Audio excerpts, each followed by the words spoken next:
બધાયને નવા વર્ષના રામ રામ ને જય શ્રી કૃષ્ણ. કેમ છો બધાયને? Good morning.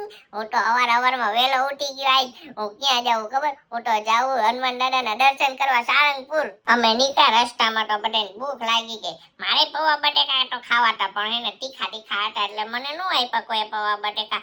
એ બા, તમે એકલા દર વખતે ચા ને ગોલા ને એવું બધું ખાતા હોય, મને આપજો, હું મોટો થાઉં ને એટલે. હા, અત્યારે હોટલે પહોંચ્યા. બોલો, આજ તો હે ને ટ્રાવેલિંગ હું થાકી ગયો. હવે હે ને થોડોક આરામ કરી લઉં, પછી પાછો મળું તમને બધાને. કોઈ તો ને કપડા બદલાવવામાં તો મેં કજિયા કરી નાખ્યા. મમ્માને કીધું, મમ્મા તમારો ઓલો પિંક પર્સ આપો તો હું એને કપડા બદલાવા દઉં. પછી તો એને મમ્માનું પિંક પર્સ લીધું ને ધનન ફનન કરી નાખ્યું. બધી લિપસ્ટિક કાઢી નાખી મમ્માની. અમે જ્યાં સારંગપુર રોકાયા હતા ને, ત્યાં નીચે ને બળદ ગાડું હતું, ખોટું હતું, આચું હતું. હું તો એને બળદ હતો એના ઉપર બેસી ગયો.